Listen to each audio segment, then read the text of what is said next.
Magpapakain tayo ngayon ng lahat ng alaga natin dito sa Drip by Vinci. Hi guys, Vinci and welcome back to Drip. Simulan natin dito kay Pochi. Ang kinakain niya ay Okiko Platinum, Okiko Quick Red Head Mark, and Okiko Head Up Puncher na pinaghalo-halo. Lalagyan lang natin siya ng few pellets dito sa kanyang 75-gallon tank. Para dito sa isa pa nating 75-gallon tank wherein nandito yung ating mga PKBM White Eye, papakain tayo ng bits ng dry tubifex worms. Maglalagay lang tayo dito ng konti. Pag naamoy nila yan, aangat na sila dun sa may surface area natin. Aside sa 75-gallon tank, pinapakain ko rin ng dry tubifex worms itong ating 100-gallon Godzilla tank. Dito sa tank na to, meron tayong mga angelfish, may molly, may mga corridor tayo, meron tayong Siamese algae eater, and meron tayong yellowtail loach. Dun sa mga nakaraang video, nakita nyo na tinrim ko itong ating hydrilla dun sa background, and sobrang ganda pa rin ang itsura niya. So maglalagay na tayo dito ngayon ng dried tubifex worms. Dito lang sa baba ng ating 100-gallon Godzilla tank, nandito yung tatlo nating bagong koi.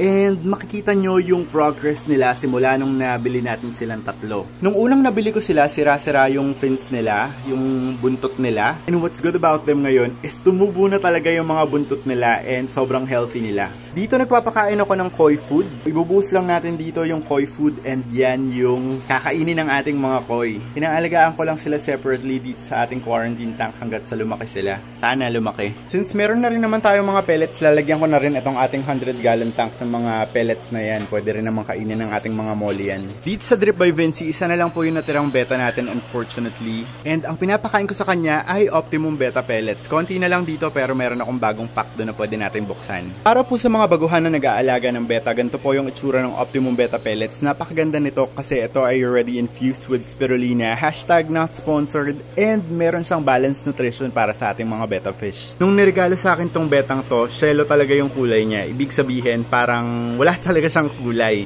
At dahil nagpapakain ako ng Optimum Beta Pellets, I think ito yung nakapagpa-boost nung kulay niya. Kaya kung makikita niyo lumalabas yung pagka-glue nung kulay ng ating beta fish. Sa mga other aquascape natin, meron tayong mga alaga dyang mga hipon, mga cull shrimp sila. Normally, pwede silang ipakain sa mga monster fish natin, pantanggal lang lumot ng ating mga tank. Dito rin sa ating very iconic na Drip Shallow Tank version 2, ang pinapakain lang natin sa ating mga hipon ay Integra. Hindi ko alam kung may gumagamit sa inyo nito na pinapakain nyo sa mga hipon nyo, pero may nakapagsabi sa akin ito dati na ito daw yung ginagamit pagkain ng hipon, and ginamit ko na rin siya. Nakalimutan ko na nga lang kung sino nagsabi. Kung kayo ay nakagamit na ng Integra para sa inyong mga hipon, please let me know in the comment section. Inoobserbahan ko naman yung mga hipon natin, and apparently kinakain naman nila yung Integra. Pag nilagay mo siya sa tubig ay para siyang ganyan, tapos magpa-puff up siya.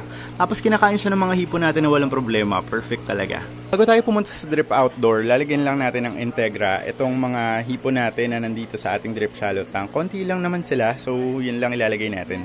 I think we're finally done with Drip Indoors. Mamaya ako napapakainin yung ating sugar glider. Kailangan pa kasi ibabad yung food dish nila para lumambot yung pagkain na natira.